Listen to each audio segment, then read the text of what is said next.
사사기 3장 15절 한 절 다 같이 읽겠습니다.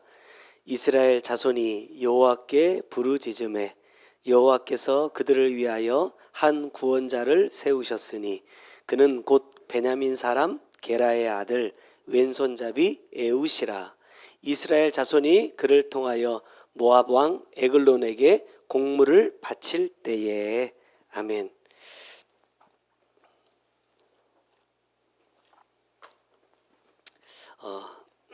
사실은 제가 나누고 싶었던 사람은 바로 뒷장에 있는 드보라라는 여자 사사였습니다. 여자 사사에 대한 말씀을 나눠야겠다라고 기도하면서 준비했는데 주님께서 이 본문의 말씀을 보게 하시고 또 이 말씀을 통해서 함께 나눌 수 있는 기회를 주셔서 오늘은 드보라가 아닌 에훗이라는 사람에 대해서 한번 주시는 말씀들을 나눠보려고 합니다. 먼저 첫 번째 보면 이 에훗이라는 사람의 특징입니다. 말씀의 제목에도 나와 있는 것처럼 이 사람은 왼손잡이에요. 왼손잡이. 지금 우리가 살고 있는 이 시대는 뭐 오른손잡이든 왼손잡이든 큰 상관없잖아요. 근데 어른들 보면 저희 때만 해도 왼손으로 밥 먹으면 혼났습니다. 왼손으로 글씨 쓰면 어떻게든 오른손으로 글씨 쓰게 고쳤어요. 그래서 왼손으로 뭐 하면 안 된다. 동남아시아 쪽 뭐 이런데 손으로 음식을 먹는 나라 가면 왼손으로 음식 먹으면 큰일 납니다. 이거는 용도가 따로 있어요. 오른손으로만 먹어야 돼요. 그래서 이런 것처럼 왼손잡이에 대한 뭐라 해야 될까요? 편견? 좋지 않은 인식들이 우리도 사실은 겪으면서 자랐잖아요. 근데 이 이스라엘 당시에도 이때 당시에 문화적으로도 살펴보면 왼손잡이는 굉장히 좋지 않은 생각들을 많이 갖고 있었어요. 뭔가 어둡다, 뭔가 좋지 않은 것을 타고났다, 이런 생각들을 많이 갖고 있었기 때문에 하나님께서 세우신 사사가 왼손잡이다 라는 것은 이스라엘 백성들의 입장에서 보면 받아들이기 참 힘든 이야기입니다. 또 우리가 아는 것처럼 예수님의 족보 가운데 뭐 기생도 있고 시아버지와의 관계에서 자녀를 낳은 며느리도 있고, 사실 이런 것들은 드러내기에 너무너무 부끄러운 부분이거든요. 그런데 그런 것들을 하나하나 다 깨가면서 족보 안에 사실 이 여자분들의 이름을 몇 분을 쭉 기록해 놓은 거 보면 당시에 이스라엘의 보통의 일반의 생각으로는 어떻게 이런 집안에서 메시아가 날 수 있냐라고 생각하기에 충분한 오해를 살 수 있는 그런 소지를 갖고 있다라는 거죠. 그러니까 더욱이 이 하나님께서 세우신 이스라엘의 역사의 두 번째 사사입니다. 근데 이 사람이 왼손잡이다 라는 것은 굉장히 의아한 부분이에요. 왜냐하면 이 에웃에 대해서 말할 때 그 바로 앞에 본문의 말씀 보니까 베냐민 사람이라 이렇게 말했거든요. 자, 베냐민이라는 건 무슨 뜻이에요? 베냐민이라는 이름 자체가 이런 뜻입니다. 오른손의 아들이다 라는 뜻이에요.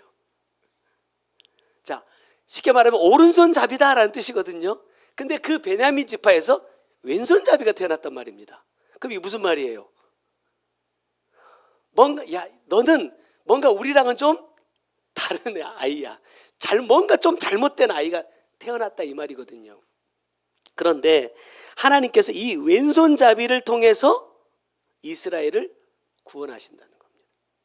저는 말씀을 쭉 읽어받아 보니까 이 에웃이라는 사람과 아주 비슷하게 닮은 사람이 한 사람이 있어요. 제가 본 사람 누구냐면 여러분 잘 아시는 야베스라는 사람입니다.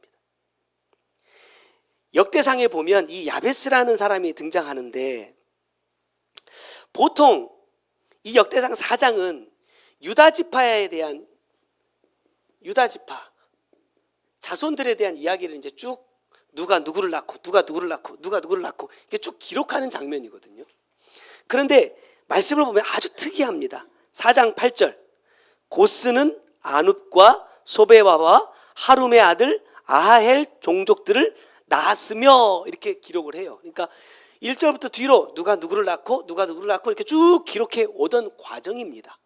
근데 이 8절 뒤에 9절에 뜬금없이 이렇게 말씀하고 계세요. 야베스는 그의 형제보다 귀중한 자라. 그의 어머니가 이름하여 이름을 야베스라 하였으니 이는 내가 수고로이 낳았다 함이었더라. 정상적으로 진행이 되려면 누군가가 야베스를 낳았다 이렇게 말을 해야 되거든요. 근데 누가 야베스를 낳았다는 말이 없어요. 어머니가 등장하지만 보통 보면 엄마가 등장하면 아무개 지파 누구의 딸 누구다 이렇게 표현하거든요. 근데 야베스의 엄마는 이름도 없어요. 그냥 아주 생뚱맞게 뜬금없이 가운데 9절과 10절에 딱 등장합니다. 야베스에 대한 이야기를 2절을 딱 기록해놔요. 그 다음에 11절로 넘어가면 수아의 형 글룹이 무힐을 낳았으니 무힐은 에스돈의 아버지요. 무슨 말이에요 이게? 아엘을 낳았잖아요. 그럼 아엘이 수아를 낳았다 이렇게 이어지면은 그래도 이해가 되는데 중간이 없어요. 중간이 없이 뚝 끊겨버렸습니다. 수아의 아버지가 누군지 몰라요. 아의 아들이 누군지 몰라요. 갑자기 중간에 야베스가 딱 들어갑니다. 그래서 야베스에 대한 이야기를 쭉 해간다는 거예요. 왜냐하면 9절에 보면 이 야베스에 대해서 말씀하시면서 이렇게 표현합니다. 그의 형제보다 귀중한 자라 그래요. 우리가 상식적으로 보면 귀중하다라는 것은 어떤 의미입니까? 너무 소중하다, 뭔가 아주 특별하다 이런 뜻이잖아요. 근데 여기서 말씀하고 있는 이 귀중하다라는 이 단어는 양면성을 갖고 있습니다. 긍정적인 의미도 갖고 있지만 부정적인 의미도 갖고 있어요. 그래서 말씀의 맥으로 볼 때 이 9절 야베스를 향해서 귀중하다라는 이 표현은 긍정적인 의미라기보다는 부정적인 의미에 가깝습니다. 그럼 부정적으로 어떤 의미를 갖고 있느냐? 힘겹다, 짐이 된다 이런 뜻을 갖고 있습니다. 좋은 뜻이 아니죠. 왜냐하면 그 뒤에 보니까 어머니가 뭐라고 말해요? 수고로이 낳았다 이렇게 말한단 말이에요. 여기서 이 수고롭다라는 이 말 역시도 무슨 뜻이냐? 고통스럽다, 너무너무 슬프다 이런 뜻이에요. 여러분 귀한 아들을 낳았단 말입니다. 아들을 낳았는데 그 아들을 낳고 기르는 것 자체가 무슨 말이에요? 괴롭대요, 슬프대요, 너무너무 힘겹고 무거운 짐이다 이렇게 말하고 있다는 거예요. 그러면 오른손의 아들이다 라고 불려지는 베냐민 지파에서 왼손잡이로 태어난 이 에훗처럼 이 야베스도 뭔가 많은 형제들을 낳았어요. 어머니가 야베스만 낳은 게 아니라. 그러면 그 많은 형제들 가운데 야베스가 어떤 대우를 받으며 자랐겠느냐 이겁니다. 유추해 보면 막 사랑을 받고 존귀하게 여겨지고 막 내 아들이니까 소중하게 키우지는 못한 것 같아요. 그런데 출생부터 순탄하지 못했던 이 야베스가 우리가 잘 아는 것처럼 하나님께 복을 받는 자가 된다라는 겁니다. 그 이유가 10절이에요. 야베스가 이스라엘 하나님께 아뢰어 이르되 주께서 내게 복을 주시려거든 하면서 쭉 말씀하시고 마지막에 뭐라고 말하느냐? 하나님이 그가 구하는 것을 허락하셨더라 이렇게 말씀한다는 겁니다. 자, 야베스가 하나님 앞에 무엇을 구했느냐라는 거예요. 복을 구했습니다. 지금 저도 여러분도 하나님 앞에 뭘 구해요? 복을 구하고 있습니다. 어떤 복입니까? 아니 야베스는 어떤 복을 구했기에 누구에게도 사랑받지 못하고 누구에게도 환영받지 못했던 자기의 인생을 바꿀 수 있었느냐는 거예요. 어떤 것을 구했기에 어떤 삶을 살았기에 하나님은 그가 구하는 것을 다 허락하셨느냐 이 말입니다. 여러분 여기서 야베스가 구했던 이 복 뭘 것 같아요? 우리가 몇 주 전에 나눴던 바라크였습니다. 바라크가 뭐예요? 하나님의 말씀에 엎드리는 겁니다. 야베스가 구했던 이 복은, 하나님, 나 지금 형제들한테도 인정 못 받습니다. 나 어머니한테도 인정 못 받습니다. 나 유다 지파지만 유다 지파 족보에도 나 못 올라가는 사람입니다. 내 인생을 역전시켜 주세요. 성공하게 해주세요. 사람들이 내 이름만 들으면 알 수 있는 그런 위대한 사람이 되게 해주세요 라고 기도하지 않았다는 거예요. 야베스의 기도는 뭡니까? 하나님, 나는 비록 이렇게 태어났지만 나는 하나님의 말씀에 반드시 순종할 수 있는 사람이 되게 해주세요 라고 기도했다라는 거예요. 그렇다고 한다면 야베스의 입장에서 지금 자신이 처해 있는 이 환영받지 못하는 환경이요, 어떻게 했어요? 불평하지 않았다는 거예요. 불평하지 않았다면 반대로 뭐예요? 감사했다는 거죠. 아, 이것이 하나님께서 나를 참으로 존귀한 자가 되게 하시려고 주신 환경이다라는 거예요. 다시 말하면 이 환경을 말씀으로 받았다는 겁니다. 이 환경에서 벗어나려고 노력한 것이 아니라 이 환경을 통해서 어떻게 하면 내가 하나님의 말씀대로 살 수 있을까를 고민했다는 겁니다. 그리고 그렇게 살아갈 수 있도록 도와달라, 이 환경의 말씀에 순종할 수 있도록 내게 힘을 주십시오, 내게 은혜를 주십시오 하는 것이 야베스의 기도였다라는 거예요.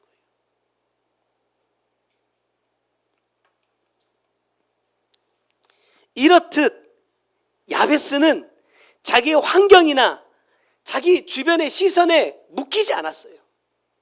벗어났다 이 말입니다. 어떻게 해요? 하나님의 말씀에 순종함으로.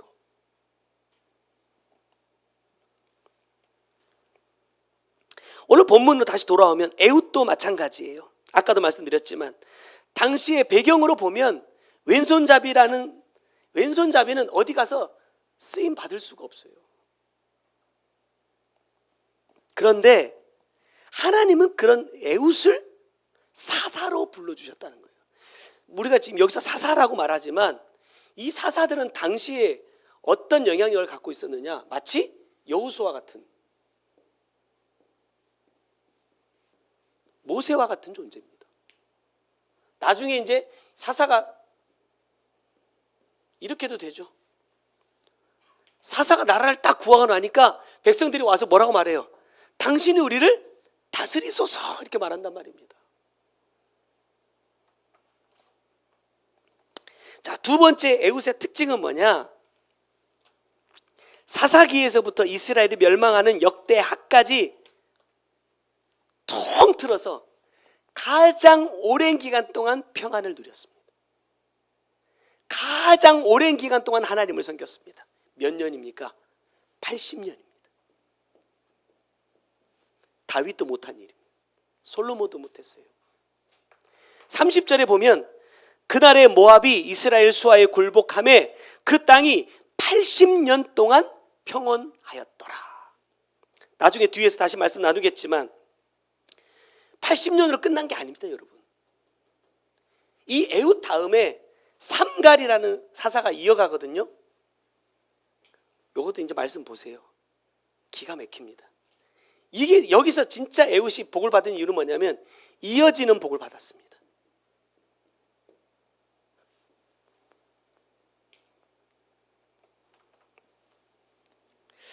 에훗의 입장에서 보면 너무나 불리한 것이 많은 사람입니다. 앞에 나설 수도 없고 자기를 드러낼 수도 없는 그런 사람이었다는 거예요. 근데 그런 환경들을 다 극복해내고 이스라엘의 역사상 가장 오랜 기간 동안 하나님을 섬길 수 있도록, 에훗이 80년을 산 게 아니거든요. 죽었어요. 그런데도 이 사람의 영향력이 계속해서 유지가 되더라는 거예요. 그렇다면 어떻게 에훗은 하나님 앞에 이렇게 쓰임받을 수 있었을까?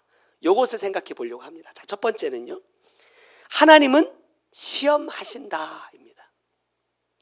자, 3장 1절의 말씀 보면 여호와께서 가나안의 모든 전쟁들을 알지 못한 이스라엘을 뭐 하시려고요? 시험하려 하시며 이렇게 말합니다.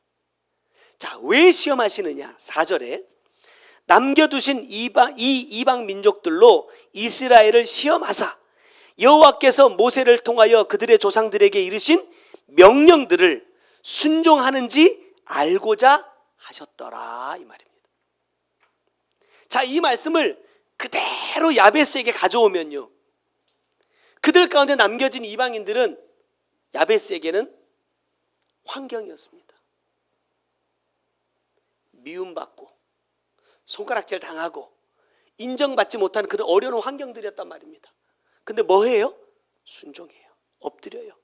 하나님이 우리에게 원하시는 건 이건데, 에웃은요, 하나님은 우리를 모든 환경을 통해서 시험하기를 원하신다라는 것을 아는 사람이었다는 거예요. 그러니까 시험한다 그러니까 꼭 하나님이 우리를 그래 너 진짜야 가짜야 막 넘어져 안 넘어져 막 이렇게 테스트하는 분이라고만 생각하겠지만, 나중에 보면 이 하나님의 시험의 진짜 의미가 나오긴 합니다.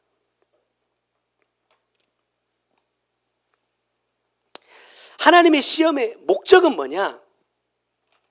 내 안에 하나님의 말씀에 순종하지 못하도록 방해하는 뭐를 드러내느냐?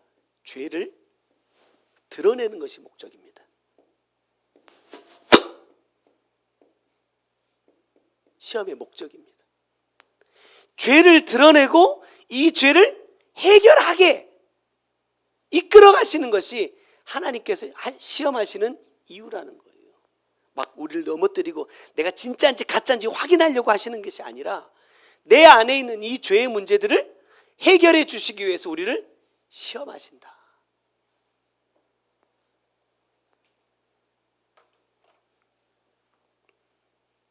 제가 이 새끼 발가락에 어느 날 티눈이 딱 생겼어요. 처음엔 대수롭지 않게 생각했는데 이게 점점 커지더니 디디기만 아프더라고요. 그래서 약국 가가지고 이거 빼려면 어떻게 해야 됩니까? 그랬더니 뭐 이렇게 붙이래요, 스티커 같은 거를. 한 일주일 동안 정말 열심히 붙였어요. 발가락이 팅팅 부르트더라고요.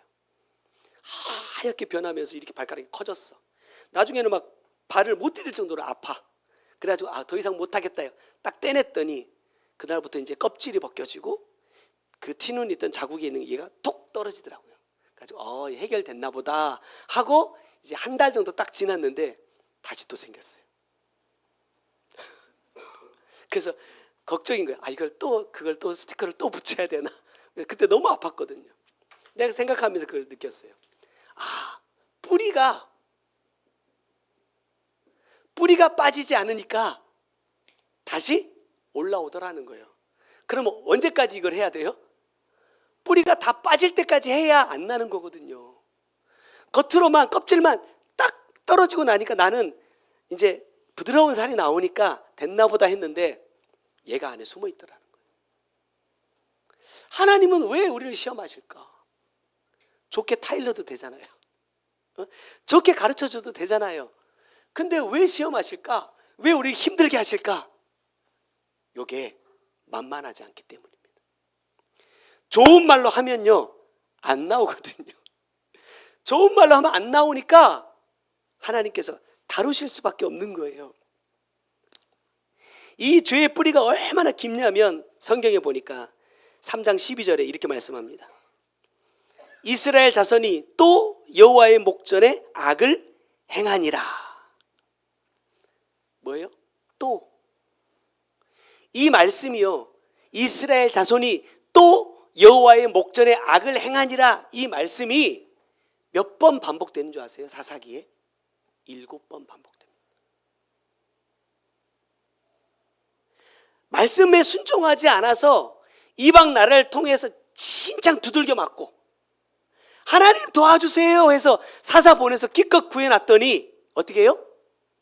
이스라엘 자손이 또 여호와의 목전에 악을 행합니다. 이 못된 버릇이 안 고쳐지더라는 거예요. 왜? 뿌리가 안 뽑혔거든요. 이 죄의 뿌리가 말끔하게 안 뽑혔어요. 그러니까 계속해서 반복하고 계속해서 혼나고 계속해서 용서받는 과정을 반복하고 또 반복하는 겁니다. 뭐 할 때까지요? 이 뿌리가 뽑힐 때까지. 결국 뽑혔어요, 안 뽑혔어요? 죄의 뿌리가 뽑히지 않고 우리 집 기둥뿌리가 뽑혀버렸어. 나라가 망해버렸어. 다 포로로 붙잡혀 가버렸어. 그제서야 깨닫는 겁니다.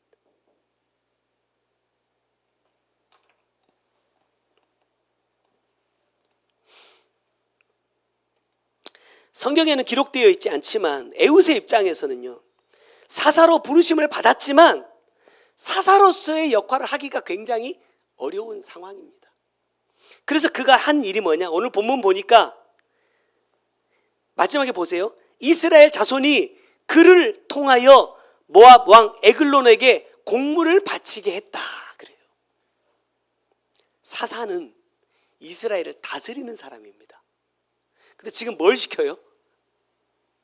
우리를 다스리고 있는 모압 왕에게 공물을 바칠 때 대표로 누구를 보내요? 에웃을 보내는 겁니다.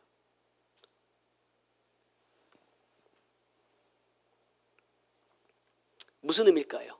그를 통하여. 야, 하나님께서 에웃을 사사로 세우셨으니까 아마 이 사람을 통해서 뭔가 하나님이 뭔가 일을 하실 거야, 이런 기대를 갖고 한 게 아닙니다. 그를 통하여라는 이 말에 이런 의미가 있어요. 네가 한번 해봐라. 뭘 할 수 있는지. 너 뭔데? 너 왼손잡이잖아. 네가 뭔가를 할 수 있으면 한번 해봐. 뭐 능력 있어? 실력 있어? 그럼 한번 해봐. 이거 무슨 의미예요? 하나님이 사사로 세우셨지만 그를 바라보는 이스라엘의 시선은요, 달라지지 않았어요. 아무도 그를 사사로 인정하지 않았다 이 말입니다. 그때 예후는 16절에 보니까 에웃이 길이가 한 규빗 되는 좌우의 날선 칼을 만들어 그의 오른쪽 허벅지 옷 속에 차고. 자, 뭐 문맥적으로 탁 연결되는 말씀은 아닌데 이 말씀을 탁 읽고 생각났던 성경 구절이 하나 있어요. 히브리서 4장 12절에. 자, 하나님의 말씀은 살아있고 활력이 있어 뭐예요? 좌우에 날선 어떤 검보다 예리하다. 이 말씀이 갑자기 딱 생각이 났어요.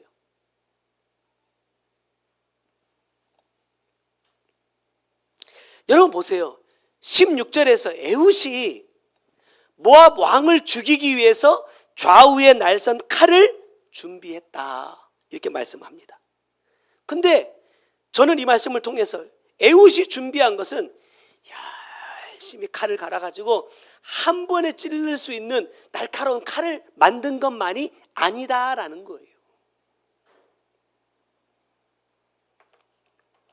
여러분 보세요. 당시에 지배를 당하고 있던 나라의 사람이 공물을 가지고 조공을 가지고 왔어요.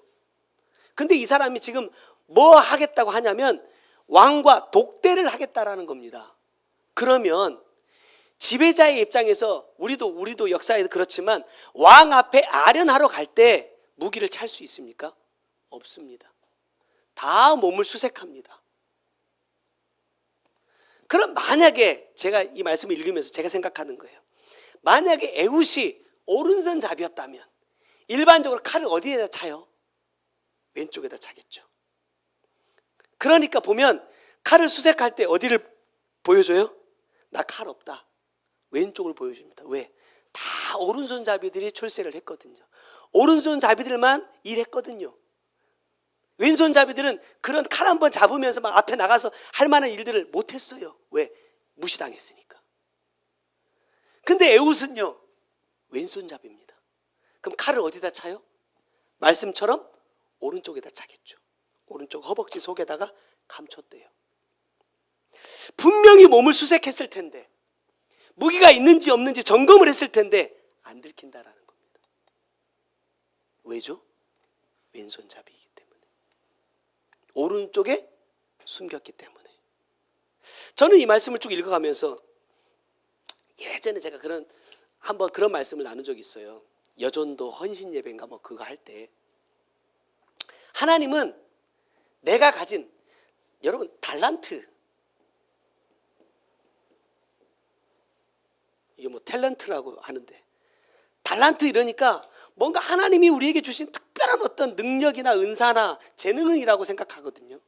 저는 그렇게 생각하지 않습니다. 하나님께서 그 주인이 종들에게 달란트를 주실 때도요, 5달란트, 2달란트, 1달란트 종들에게 다 주셨어요. 각자가 다 받은 달란트가 있어요. 없는 사람이 없어요. 하나님은 뭘 쓰시느냐? 나에게 주신 이 달란트를 쓰신단 말입니다. 에웃의 입장에서는 달란트가 뭐예요? 왼손잡이. 그 달란트를 쓰신 거예요. 제가 이렇게 얘기했어요. 다윗과 골리앗이 싸울 때요, 다윗의 달란트가 뭡니까? 물매를 기가 막히게 던지는 거예요. 연습도 했지만 맡겨주신 양들을 지키기 위해서 물매를 기가 막히게 던져요. 골리앗과 싸울 때 뭘 쓰죠? 그 달란트를 쓰는 겁니다. 갑자기 하나님께서 뭐 삼손에게 주신 것처럼 힘을 와 불러 넣어줘가지고 골리앗하고 막 싸워서 이긴 게 아니에요. 내가 가지고 있는 거, 내가 할 수 있는 것을 가지고 하나님이 일하게 하시더라는 거예요. 중요한 건 뭐냐? 칼만 갈아서는 안 된다는 거예요. 뭘 갈아야 돼요? 내 심령 가운데 어떠한 말씀을 주시더라도 그 말씀에 순종할 수 있을 좌우의 날선 말씀이 있어야 된다는 거예요. 야, 이건 내가 들키면 난 그 자리에서 죽는 거야, 할 수 있겠습니까? 그 두려움에 사로잡힌다면? 하지만 이것이 하나님께서 나에게 주신 기회다라고 믿었기 때문에 자기의 목숨을 걸고 나가는 거거든요. 우리 환경 보세요. 솔직하게 이렇게 살고 싶은 사람 있습니까? 만족하십니까? 여러분의 삶에? 생활에? 없을걸요, 만족하는 사람. 근데 문제는 뭐냐? 하나님은 왜 나한테 이런 환경을 주셨냐 이 말이에요. 만족이 안 되는데, 감사가 안 되는데, 기쁨이 없는데 왜 이런 환경을 주셨느냐? 이 환경을 통해서 하나님께서 나를 통해 하실 일이 있다는 거예요. 에웃의 입장에서는 왼손잡이로 태어난 것 자체가요, 불만이에요. 왜? 하필이면 오른손의 아들 지파에서 왜 왼손잡이로 태어나게 하느냐 이 말입니다. 나중에 말씀 쭉 읽어가다 보면요, 사사기 뒤에도 또 이제 통일 이스라엘 돼가지고 전쟁 나갈 때마다 베냐민 지파에서 누가 나오느냐? 왼손잡이들이 나와요. 근데 성경은 뭐라고 표현하느냐? 이 왼손잡이들이 다 누구냐? 용사라 이렇게 말해요. 물매를 던지면 어김없이 백발백중 맞추는 사람들이라는 거예요. 이 사람들 다 어디 있었을까요? 내가 왼손잡이인 게 부끄러워서 드러내지 못하고 숨어 있다가 왼손잡이 에웃이 딱 나타나가지고 이스라엘을 구하고 나니까 왼손잡이인 게 부끄럽지 않은 거예요.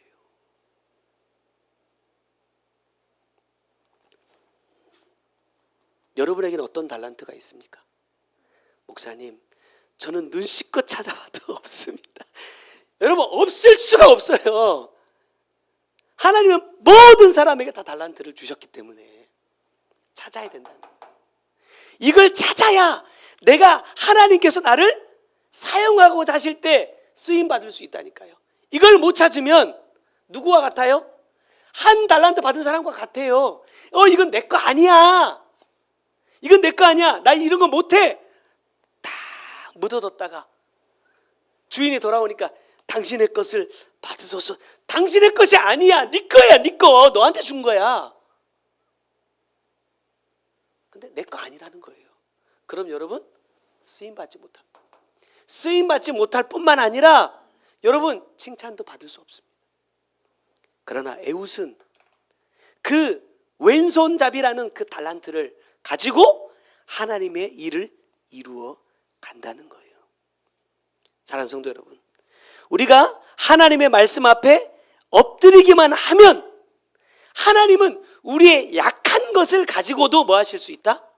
일하실 수 있다. 누가 고백했어요? 바울이 고백하잖아요. 고린도전서 1장 27절에 그러나 하나님께서 세상에 미련한 것들을 택하사 지혜 있는 자들을 부끄럽게 하려 하시고 세상에 약한 것들을 택하사 강한 것들을 부끄럽게 하려 하시며 그랬어요. 여러분, 나 약하다고? 나 미련하다고? 움츠려 들지 말고 그것이 하나님께서 나를 쓰실 수 있는 달란트가 되도록 뭐 하자? 준비하자는 거예요. 여러분, 에훗이 칼을 준비하거든요. 근데 저는 이 말씀을 읽으면서 한 가지 의아한 게 있습니다. 뭐냐 하면 에훗이 준비한 이 칼이 철로 만든 칼이 아닐 수도 있다는 거예요. 제가 언젠가도 말씀드렸지만 이스라엘의 왕이 세워지고 이제 하나로 통일되잖아요. 그때 이스라엘 전 군에서 철로 만든 칼을 가졌던 사람이 누구예요? 사울과 그의 아들 요나단 두 사람밖에 없었습니다. 이스라엘에는 철로 된 칼이 없었어요. 그런 칼을 만들 수 있는 기술도 없었어요. 왜? 블레셋 사람들이 그런 기술을 안 가르쳐줬어. 왜? 가르쳐주면 무기 만들어서 나 공격할까 봐. 그러니까 이스라엘 백성들은 전쟁 일어나면 뭐가 좋아요? 꽃갱이. 옛날 우리나라처럼 꽃갱이, 삽, 낫 이런 거 들고 와가지고 이걸로 싸웠단 말이에요. 그럼 이 에훗의 입장에서 금속을 재련할 수 있는 그런 기술이 있었겠어요? 철을 막 모아가지고 하나의 칼을 만들 만큼 철을 모을 수 있는 재력이 있었겠습니까? 저는 아니라고 보거든요. 혹 에훗이 준비했던 이 칼이 철로 된 칼이라고 한다면 이 사람은 정말 피땀 흘려서 그 기술을 배워낸 사람입니다. 그러니까 당시에 칼을 만든다는 것은 이스라엘에서는 없는 기술이라니까요. 없는 기술. 그 기술을 가진 사람이 없어요. 근데 에훗이 칼을 만들었단 말입니다. 그것도 좌우의 날선검입니다. 보통 기술을 할 수 있는 게 아니거든요. 그런데 에훗은 그 기술을 가지고 있었어요. 연마했다 이 말입니다. 자기의 달란트를. 하나님이 아무리 귀하고 엄청난 달란트를 주셔도요, 내가 연마하지 않으면, 갈고 닦지 않으면 여러분 써먹을 데가 없어요.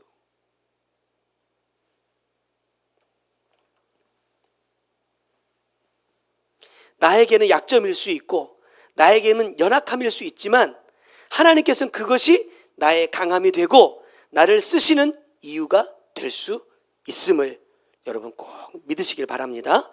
자, 두 번째 에훗은요, 준비한다. 많은 신앙인들이 준비합니다. 뭘 준비해요? 사람들이 준비한다 그러면서 기도해요. 기도. 주님, 언젠가 하나님의 때가 되면 주님께서 저를 이렇게 써주실 줄로 믿습니다. 그리고 끝이에요. 그리고 끝이야. 하는 게 없어. 그러면 준비한 게 아니라.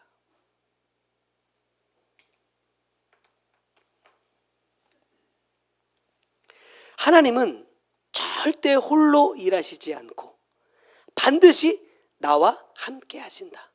다시 반복해 하는 말씀이지만 하나님이 준비하실 것이 있고 내가 준비해야 할 것이 있고 하나님이 행하실 일이 있고 내가 해야 할 일이 있다.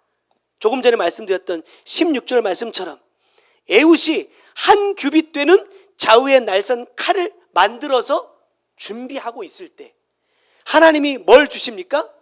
모압의 왕 에글론을 만날 수 있는 기회를 주시더라는 거예요. 하나님이 기회를 주셨는데 내가 준비하지 않았다면요, 아무 일도 안 일어나죠.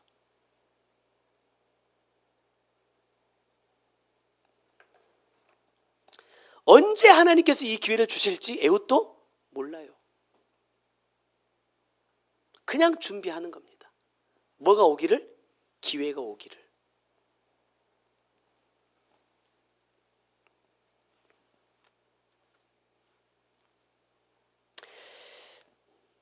갑자기 말씀 준비하면서 칼에 대해서 한번 찾아봤어요. 칼.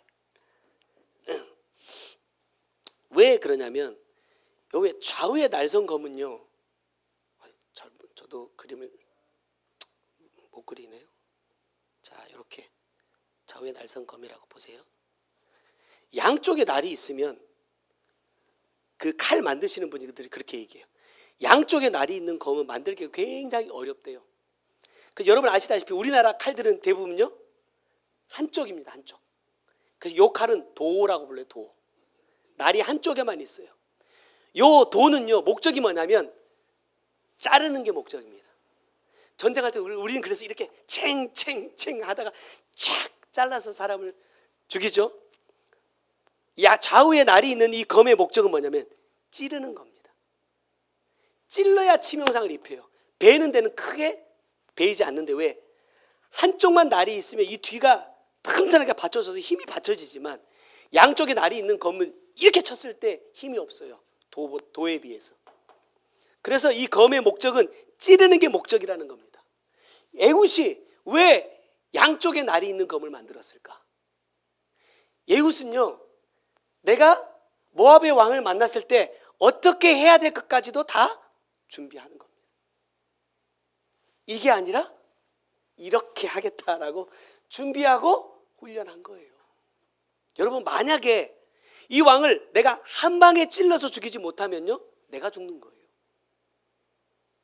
얼마나 많이 연습했겠습니까? 얼마나 많이 훈련했겠어요? 우리가 말씀에서 보는 것처럼 한 번에 죽여요. 그러니까 왕이 소리도 못 내고 그냥 죽어버려. 그러니까 몰래 문 닫고 도망가가지고 군대 일으켜서 와서 싸우잖아요. 그냥 된 게 아니라 훈련한다. 준비했다 이 말입니다. 매번 성회를 반복할 때마다 시작할 때 꼭 이렇게 질문을 하시더라고요. 여러분 준비하셨습니까? 이 성회를 위해서 무엇을 준비하셨습니까? 이렇게 물어요. 그때마다 참 제일 앞자리에서 할 말이 없어. 분명히 나는 내 나름대로 준비한다고, 다른 분들도 다 마찬가지겠지만 준비한다고 준비했는데 막상 와서 물으시는 그 주님의 물음 앞에 할 말이 없더란 말이에요. 왜? 내가 이게 맞나? 내가 준비한 게 이게 맞나? 이렇게 준비하는 게 맞는 것인가? 내가 제대로 준비했나? 확신이 없어요.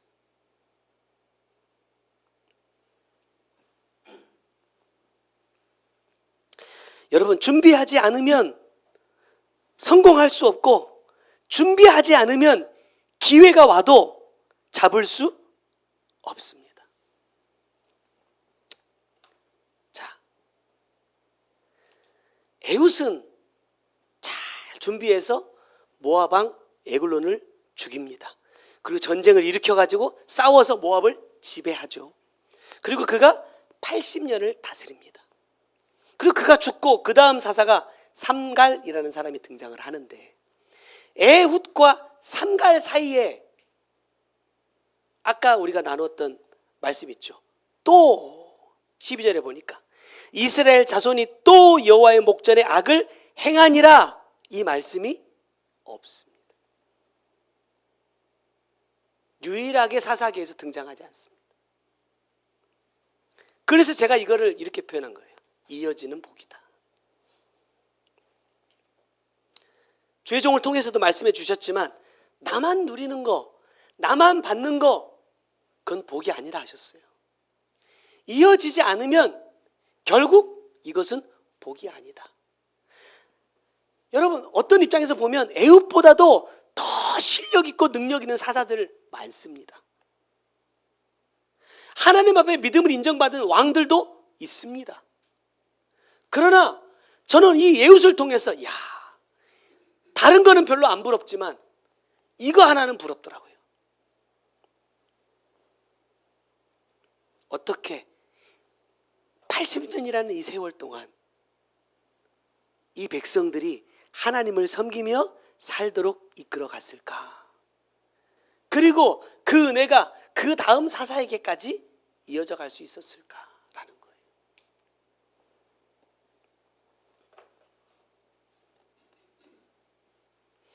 에웃의 충성과 준비함은 그가 죽은 이후에도 그 평온함이 계속해서 이어질 수 있도록 영향력을 끼쳤다는 거예요.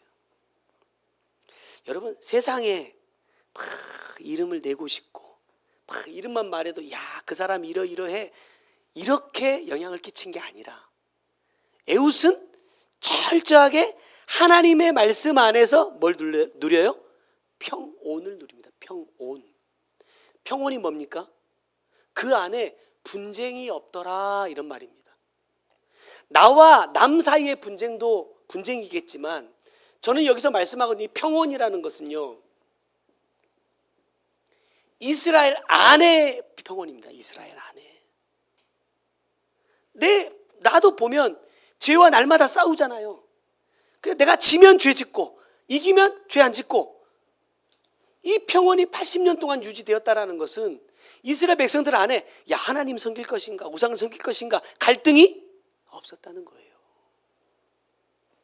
야, 우리의 신은 하나님밖에 없어. 우리가 하나님 섬기며 살아야 우리가 이렇게 이 평온함을 누릴 수 있어 라는 이 생각이 흔들리지 않았다는 거예요. 저는 이게 부러워요. 이렇게 할 수 있었다는 게. 이제 말씀을 맺겠습니다. 결론입니다. 야, 이 복이 우리에게도 있었으면 좋겠다. 이 복이 우리에게도 이어지면 좋겠다. 그러려면 뭐 해야 돼요? 준비해야 됩니다. 뭐 가지고요? 나에게 주신 달란트. 없다 이러시면 안 돼요. 없다 이렇게 말하면 큰일 납니다. 이거 진짜 예수 잘못 믿은 거예요. 누구나 다 있습니다. 이걸 찾아서 하나님께서 나를 쓰실 수 있도록 준비하자. 그러면 하나님은 반드시 나를 써주신다. 여러분, 나 안 써주시면 뭐 어때요? 나 안 써주시고 예를 들어서 내 아들을 써주시면 내가 질투 날까요? 더 좋을 것 같아요. 나보다 만약에 하나님께서 내 자녀를 더 귀하게 쓰신다라고 하면 저는요, 내가 지금 여기까지만 쓰임 받아도 나는 행복할 것 같아요. 그 복이 꼭 저와 여러분에게 이어졌으면 좋겠습니다. 기도하겠습니다. 사랑하는 주님, 오른손의 아들이라 이름하는 베냐민 지파에서 왼손잡이로 태어났습니다. 인정받지 못했고 무시당하고 멸시당했습니다. 그러나 그에게 주어진 그 환경을 말씀으로 받고 순종했습니다. 엎드렸습니다. 그리고 준비했습니다. 그리고 하나님께서 기회를 주셨고 하나님의 뜻을 이루게 하셨습니다. 주님, 나는 과연 어떤 환경 속에 있습니까? 이 환경을 하나님의 말씀으로 이겨낼 수 있도록 주님이 나에게 주신 달란트는 무엇입니까? 주님, 이것을 찾게 하시고 또 이것을 통하여 준비하게 하셔서 하나님께서 일하시고자 하실 때 하나님 이 땅에서 허락해 주신 이 삶을 살아내는 동안 주님 원하시는 그 삶을 살아갈 수 있는 우리 모두가 될 수 있도록 주님 은혜를 베풀어 주시옵소서. 야베스처럼 에훗처럼 정말로 내가 원하지 않는 환경 속에 살았지만 그 환경에 발목 잡히지 않고 하나님 그 환경을 뚫고 일어나 하나님의 뜻을 이루었던 것처럼 주님, 비록 육으로 내가 만족하지 못하는 삶을 살고 있다 할지라도 하나님은 분명히 나를 통하여 아버지의 뜻을 이루시려고 이 환경 가운데 나를 살게 하시는 줄로 믿습니다.